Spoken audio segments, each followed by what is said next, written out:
Hey guys, how's it going? Hope you're doing well. My name is Crown, and today I'm going to read you some very interesting stories that I hope that you're gonna love. And now, without further ado, let's go!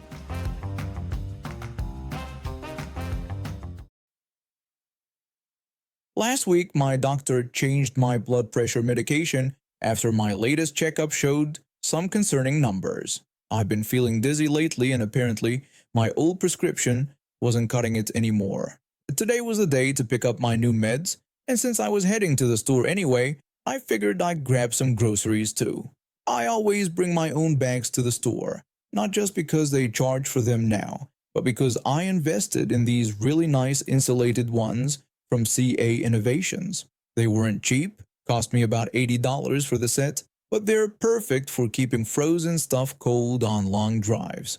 I even went the extra mile and marked them with my name and the last 6 digits of my car's vehicle identification number using a paint pen just in case they ever got lost or mixed up with someone else's.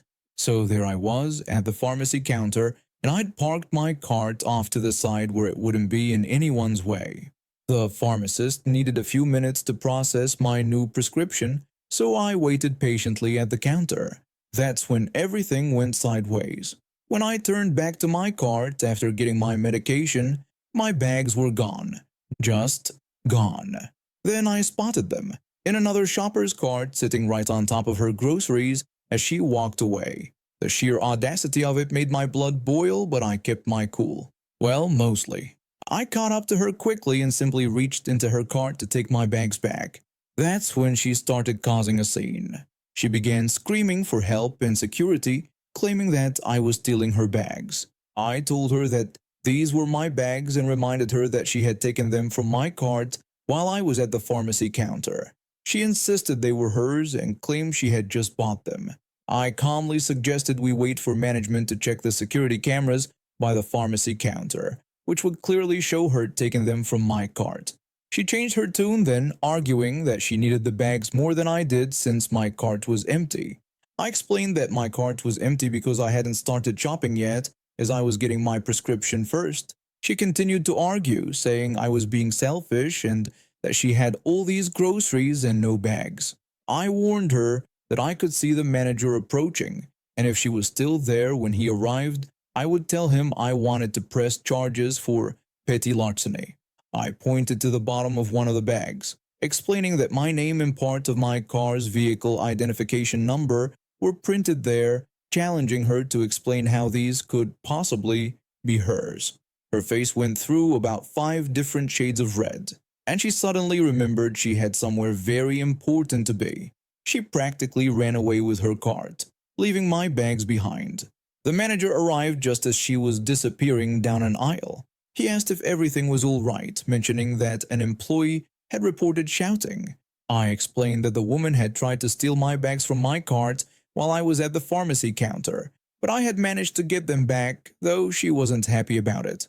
The manager looked in the direction she'd gone and told me that they would have security keep an eye on her. As it turned out, this wasn't her first attempt at acquiring other people's belongings. The manager told me they'd received several complaints about missing reusable bags over the past few weeks, always near the pharmacy counter. They'd been reviewing security footage but hadn't caught anyone in the act yet. The manager asked if I'd be willing to file a formal incident report, which I did. They also took photos of my bags with the identification marks as evidence. Apparently, they'd been building a case, and this was exactly what they needed: someone catching her in the act. 2 weeks later, I got a call from the store's security department. They'd identified several other victims from their security footage, and she'd been banned from all their locations. They also told me that they'd forwarded everything to the local police, as the total value of all the bags she'd stolen over the months added up to quite a sum. I finished my shopping that day feeling pretty satisfied. Not only did I get my new medication and groceries, but I also helped put an end to her little bag-snatching operation. Now I just needed to figure out if my new blood pressure meds were working, because that whole ordeal definitely put them to the test. I've been skydiving for about 3 years now. Started right after getting out of the military, where I served as a pararescue specialist. The adrenaline rush from jumping was something I couldn't let go of after leaving service, so I got certified as a civilian instructor at a local skydiving center. This one Saturday started like any other day at work. I had already completed 4 jumps with students, and this was supposed to be my last one for the day, a solo jump just for fun before heading home. The weather was perfect, barely any wind, and visibility was excellent. Everything was going smoothly until I deployed my main chute at 4,000 feet. I immediately noticed something was off. There was a slight twist in one of the lines. Nothing major and definitely not worthy of deploying the reserve chute, but enough to affect my steering precision. I knew I would miss my intended landing zone by about half a mile, but I could see plenty of open spaces in the residential area below to make a safe landing. When I was making my final approach at around 500 feet, I spotted a decent-sized backyard that would work perfectly. That's when I heard it, the unmistakable sound of gunfire. At first I thought I was having some sort of military flashback, but then I saw the muzzle flashes coming from the yard I was heading towards. I shouted down at the shooter to stop, identifying myself as a skydiver, but the shots kept coming. I could hear bullets whizzing past me as I desperately tried to maneuver with my compromised chute. Finally, I hit the ground in her yard and immediately rolled behind a large decorative boulder. From her position, she started screaming about terrorists and defending her land from aerial invasion. I tried explaining that I was just a skydiving instructor with a malfunctioning chute, pleading with her to stop shooting. She wouldn't listen, just kept yelling about how this was a coordinated attack and that she watched the news and knew what was going on.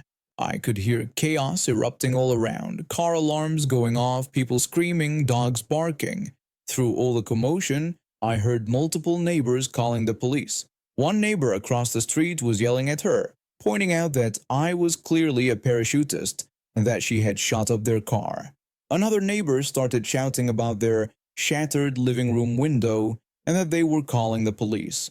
The woman just kept screaming back at them about exercising her right to defend her property. Within minutes, I heard police sirens approaching.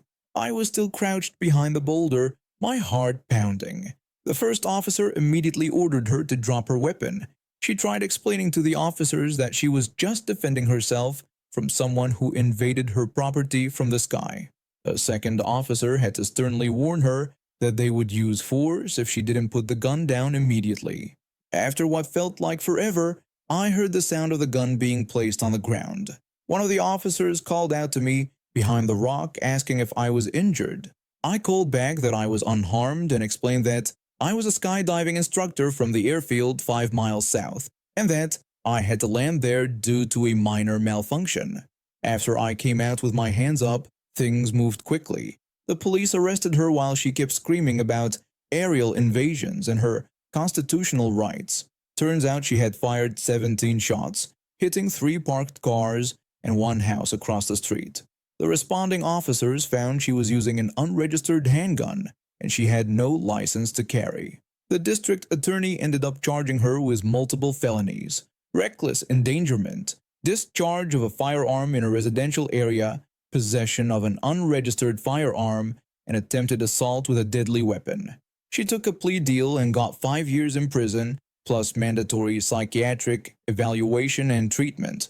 The whole incident was caught on multiple security cameras in the neighborhood, including her own doorbell camera. The footage went viral, and the local skydiving community started calling that neighborhood the hot drop zone. Her house was sold while she was in prison, and the new owners are actually some of our regular customers at the skydiving center. They even let us use their yard as an emergency landing zone if needed, though we make sure to call ahead if we can. I've been a nurse for almost 30 years now, working in the same medical surgical unit at our local hospital. I've seen countless medical residents come and go through our department, most of them eager to learn and respectful of the experienced staff. I started my career here right after nursing school, and over the years, I've developed a reputation for being one of the most experienced nurses on the floor. Our unit has always had a great dynamic between nurses and doctors. We work together as a team, understanding that each person's experience and knowledge contributes to better patient care. The residents who rotate through our floor typically appreciate learning from seasoned nurses who've seen just about everything over the years. But there's always that one person who thinks they know everything. This one incident happened during our latest rotation of residents. We had 5 new ones join our floor, and 4 of them were absolutely wonderful. The 5th one, though, she was something else entirely. From day 1, this resident made it clear she thought she was above everyone else. She wouldn't even look at the nurses during rounds, and she'd dismiss our observations about patients with a wave of her hand. But what happened that afternoon really took the cake. One of our patients was having a reaction to a treatment she had prescribed. It wasn't anything unusual, we'd seen it hundreds of times before. There's actually a written protocol for adjusting the treatment when this happens, and as experienced nurses, we've handled this situation countless times. I made the necessary adjustment following the protocol, and the patient improved immediately. When this resident found out, she stormed onto the floor. She demanded to know who had authorized me to change her orders and who I thought I was. I tried explaining that I had followed the standard protocol for this situation and attempted to tell her about the patient's condition, but she cut me off. She screamed that she didn't care about protocols, declaring that she was the doctor and that I was undermining her authority. She was practically screaming at this point, drawing attention from everyone on the floor. She announced that from now on, nothing could be changed with her patients without her explicit approval. When I asked if this applied even to established protocols, she insisted that everything had to go through her first, emphasizing the word everything with particular force. Well, if that's how she wanted to play it, that's exactly what she was going to get. I gathered all the nurses on my shift and shared what had happened. We decided to comply with her demands, maliciously. For the next 2 weeks, we paged her for absolutely everything. And I mean everything. At 2 a.m. during her 36-hour shift, I paged her to ask permission to give a patient their scheduled Tylenol. At 3 a.m., I asked for authorization for a routine position change. By 4 a.m., I was requesting her approval for a standard saline drip rate adjustment of just 5 milliliters per hour. During her nap break at 5 a.m., I paged her again, this time asking for permission to give a patient an extra pillow. She started complaining to the senior doctors about how we were harassing her, expecting them to put us in our place. Instead, the chief resident pulled her aside for a chat. He asked her incredulously if she really wanted to be woken up at 2 a.m. to approve routine Tylenol. When she tried to protest, he cut her off, questioning her demand for authorization on standard protocol adjustments that nurses had been safely implementing for decades. She attempted to bring up her authority, but he shut that down quickly, telling her that her authority wasn't being threatened by experienced nurses doing their jobs, and if anything, she was compromising patient care with these demands. The next day, she came to the nurse's station looking thoroughly chastised. She announced that she had reconsidered her position and told us we could resume following standard protocols without consulting her first. When I asked her if she was sure, pointing out that we wouldn't want to undermine her authority, she admitted she had been wrong and apologized. After that, she became much more reasonable, even starting to ask questions about our experience with certain treatments. By the end of her rotation, she'd actually turned into a decent member of the team. The chief resident later told me they used this incident as a teaching example for future residents about the importance of respecting nursing experience and working as a team. Apparently, they still tell this story to new residents during orientation, though I suspect they leave out the part about the 2 a.m. Tylenol calls. My dad and I weren't specifically close after my parents' divorce when I was 12. He moved to Florida while my mom and I stayed in Texas. We'd talk on the phone occasionally, and I'd visit during some summers, but that was about it. He was always a bit distant, more focused on his work than building a relationship with me. Last Christmas, he called me out of the blue. We had a really good conversation, probably the best we'd had in years. He talked about wanting to make up for lost time, and even invited me to visit him in Florida. I was genuinely excited about the possibility of reconnecting, but life has a cruel sense of timing. 3 weeks later, I got the call that he'd had a heart attack and didn't make it. The shock of his death hit me harder than I expected. Among all the emotional turmoil, I discovered he'd left me his house in Florida.